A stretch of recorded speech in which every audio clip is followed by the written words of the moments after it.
dia lupa akan jati dirinya, dia lupa bahwa kekuasaan itu ada batasnya, dia lupa bahwa bagaimana kekuasaan itu harus digunakan untuk hal-hal yang baik untuk rakyat ya, dan kemudian dia juga kemudian lupa kepada teman-teman yang dekatnya sendiri, dan lupa kepada orang-orang yang selama ini sudah banyak membantu dia untuk kemudian bisa menjadi seorang penguasa tertinggi di Republik ini untuk 10 tahun ya. Dan Anda kalau masih ingat ya, apa yang terjadi dengan kasus MK itu masuk ke dalam apa yang disebut dengan judisialisasi politik atau politik judicial ya. Judisialisasi politik itu adalah bagaimana yang namanya MK digunakan untuk kepentingan politik dengan mengubah misalnya hal-hal yang terkait dengan judicial di Mahkamah Konstitusi itu sendiri. Saya beri contoh misalnya bagaimana adik iparnya si Paman Usman itu kemudian mengubah putusan MK ya agar bisa memberikan kesempatan pada Gibran Rakabuming Raka itu menjadi calon wakil presiden. Dan di dalam tulisan itu sendiri ya, saya mengingatkan kepada beliau bagaimana apa yang disebut dengan reformasi itu terjadi pada 1998. Karena pada intinya reformasi 1998 itu bukan melulu persoalan reformasi ABRI semata, tapi juga mencegah bagaimana supaya kolusi, korupsi, dan nepotisme itu tidak terjadi lagi di Republik ini. Tapi kita tahu baru 25 tahun reformasi itu berjalan ya. Pada tahun 2023 itu Jokowi ternyata sudah menerapkan yang tadi saya katakan kolusi, korupsi, dan nepotisme itu jauh lebih buruk dibandingkan pada era Orde Baru ya. Dan di dalam tulisan itu ya, kuasa memanggul lupa, itu saya juga sudah mengingatkan di dalam tulisan tersebut ya, agar Jokowi tetap kepada relnya, berjalan sesuai dengan rel politiknya, yaitu apa? Ikuti aturan-aturan konstitusi, ikuti aturan-aturan perundang-undangan, agar apa? Agar dia nanti bisa mengakhiri masa jabatannya dengan soft landing ya. Soft landing itu artinya dia mendarat dengan sangat smooth ya, seperti pesawat yang landing, dan kemudian dia akan dikenang sebagai seorang presiden yang benar-benar ada di hati masyarakat. Dan saya juga mengingatkan bahwa jangan terjadi hal yang kemudian keserakahan kekuasaan dia itu semakin merajalela, dan ini bukan saja akan menimbulkan apa yang disebut dengan hard landing ya atau hard landing, tapi juga ini bisa menjadi apa yang disebut dengan crash landing, di mana pesawat yang dia gunakan itu akan mendarat dengan amat keras dan kemudian pesawat itu berantakan. Dan apa yang terjadi saat ini, kalau menurut saya, itulah apa yang diingatkan oleh berbagai para pemikir Indonesia, yaitu bagaimana dia kalau bisa mendarat dengan soft di akhir masa jabatannya, dan bukan kemudian terjadi hard landing atau bahkan crash landing. Apa yang terjadi pada 2025 ini, menurut saya, ini adalah suatu apa yang disebut dengan crash landing. Walaupun tadi saya katakan ya, kapal ataupun pesawat, kapal yang digunakan itu masih bocor, belum menyebabkan kapal itu tenggelam, tapi situasi menuju tenggelamnya kapal itu akan terjadi. Walaupun dia misalnya bisa membayari para buzzer yang kadang-kadang kasar, kadang-kadang membuat hoax, ya, kadang-kadang membuat juga negatif campaign ya terhadap orang-orang yang pro demokrasi, terhadap orang-orang yang benar-benar mengemukakan kejujuran itu jauh lebih penting dibandingkan kekuasaan yang tanpa kejujuran ya. Namun apa yang terjadi sekarang itu sudah akan menuju ke sana. Saya beri contoh ya, berbusa-busa dia bicara bahwa yang ijazah SMA ataupun ijazah sarjananya itu asli, berbagai upaya dia lakukan untuk mempertahankan bahwa ijazah dia itu asli, tapi sedikit demi sedikit dengan suatu yang disebut dengan perjuangan dari teman-teman di dalam UGM sendiri ya, untuk kemudian membuka tabir yang disebut dengan kepalsuan dari ijazah-ijazah itu, kini sudah menuju kepada suatu titik akhir. Kenapa? Karena Jokowi tidak mungkin mengalahkan teknologi, baik teknologi digital ataupun teknologi yang terkait dengan urusan mencetak ijazah, dan juga teknologi yang terkait dengan bagaimana membuat kertas pada tahun 85 ataupun 80 yang kemudian seakan-akan itu sama dengan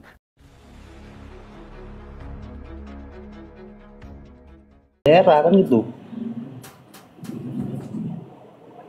Iya. Iya kan, zonasinya kan sudah ada rambu-rambunya. Iya, rambu-rambunya jelas tadi di pasal tadi kan. Itu. Bang, izin bang. Izin bang. Abang baca undang-undang Minerba deh. Abang baca undang-undang Minerba itu Itu mulai pasal 4 dan pasal 2 tuh mengatur tentang penguasaan mineral dan batu bara oleh pemerintah pusat. Selain itu perubahan undang-undang minerba juga memberikan kewenangan perizinan kepada pemerintah pusat sehingga tidak lagi ada kewenangan tersebut di pemerintah daerah, Bang. Jadi semua itu sudah tersentralistik. Dia tersentralisasi ke pusat.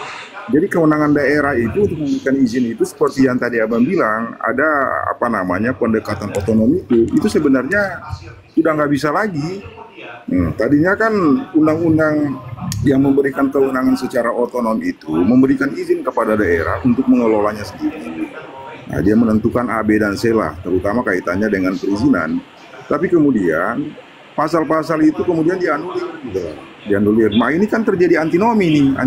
Sementara kita mau lihat nih, kira-kira kalau secara hierarkis yang mana yang lebih tinggi atau yang mana yang lebih spesial? Undang-undang Omnibus Law ini kalau kita baca pasal 4-nya dia bilang itu merupakan seluruh peraturan yang berkaitan dengan undang-undang Omnibus ini. Ini merupakan undang-undang yang bersifat strategis.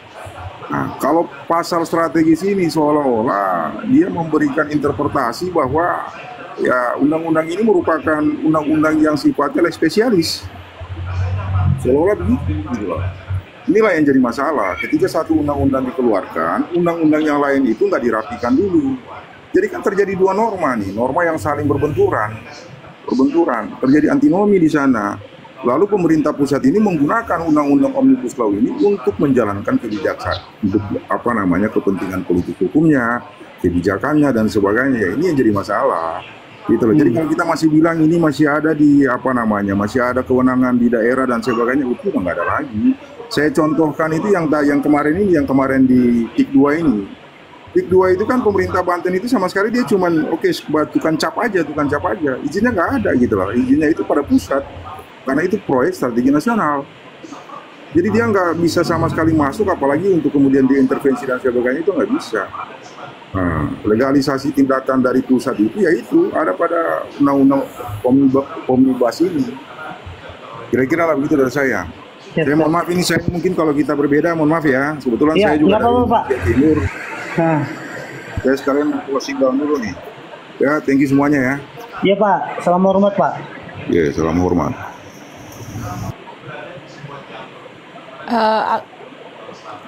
Aku mau nambah deh. Halo. Ya silakan Bu. Iya, aku mau nambah deh. Aku titip deh. Iya, jangan turun dulu. Enggak turun, Mbak.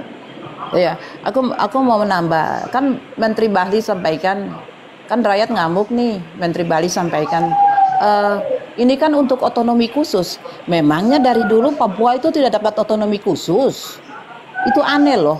Kan Papua sejak itu kan sudah dapat otonomi khusus. Kenapa ini baru dibilang otonomi khusus? Jadi yang salahnya itu Menteri Bahli. Hajar itu menteri aja. Dia anak Papua tapi dia tidak tahu diri loh. Dia mau menguntungkan sendiri loh, gitu. Jadi sekarang undang-undang itu tumpang tindih, satu antara lain tidak terkait. Yang pusat bikin, yang daerah bikin, gak tahu mana yang salah. Rakyat yang jadi korban. Makanya rakyat Papua jangan diam deh, saudara-saudaraku. Berteriaklah sekeras-kerasnya karena kalian provinsi yang terkaya di Indonesia pun di dunia ini provinsi yang terkaya loh. Kalian semua punya kekayaan yang cukup luar besar, tetapi kalian semua ini hidupnya kesian berjualan. Ya, meminta-minta segala macam ya di sana. Aku lihat sendiri, aku survei sendiri. Alam Papua tuh luar biasa dahsyat untuk kita loh. Hebat luar biasa. Makanya Papua jadi rebutan. Makanya kalau Pak Presiden tidak mengambil kebijakan yang pro rakyat, bahaya ini ke depan. Gitu. Jadi kita himbau Pak Menteri Bahli, jangan ya lu kerja sesuai dengan keinginan pemerintah. Yul dia rakyat di bawah sendiri. Lu kan dari dulu juga kan orang susah. Lihatlah rakyat Papua.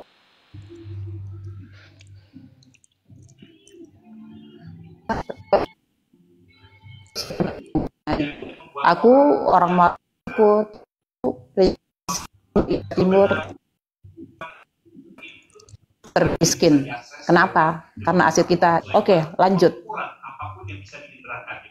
Siap Bu, makasih Bu. Assalamualaikum. Waalaikumsalam Bang Breo, gas Bang Breo. Iya, iya. Gas. Ini apa ini apa ini? Kenapa Papua? Kenapa Enggak, Papua? ini masalah aturan pertambangan Bang. Kita wilayah zonasi itu gimana cara ini ya?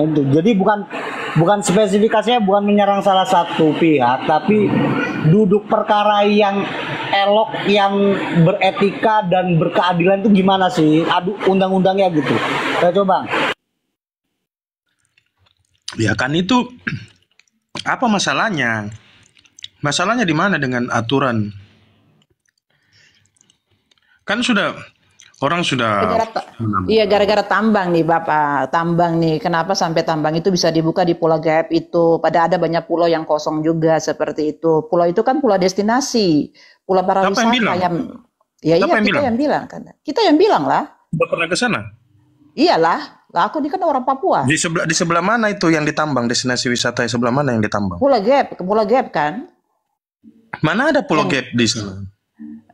Kalau nggak salah seperti itu, aku nggak tahu namanya. Tapi yang kita lihat di media kan, pulau yang sudah digusur Ini habis kan repot itu. ini. Itu kan satu pulau di Raja Ampat gitu kan. Di Papua yang sementara ditambang dijual. nikel itu cuma satu Ibu, namanya Pulau Gak.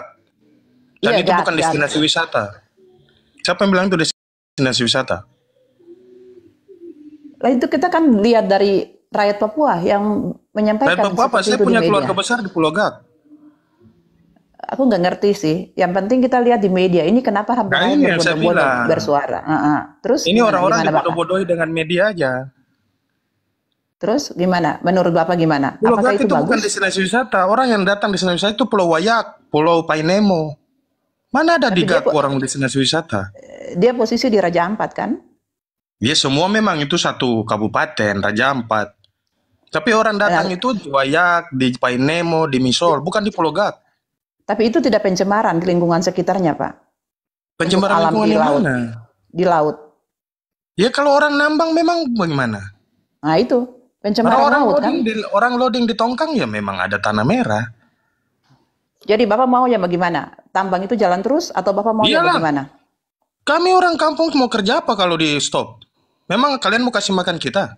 Bukan, maksudnya ini menurut nggak? Menurut Bapak ke depan seperti apa? Kalau Saya mau tanya, Bung Andi, ya, kan pertumbuhan ekonomi daerah itu kan dari pariwisata, bukan dari tambang.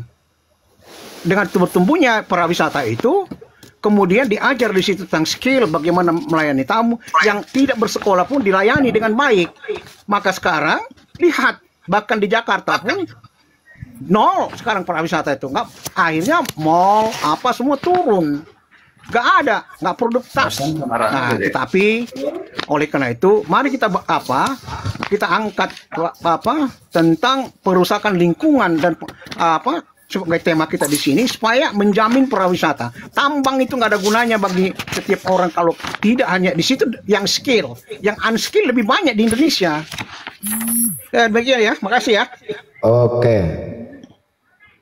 Ya, no apa ini? No 6. No karet. No karet, silakan.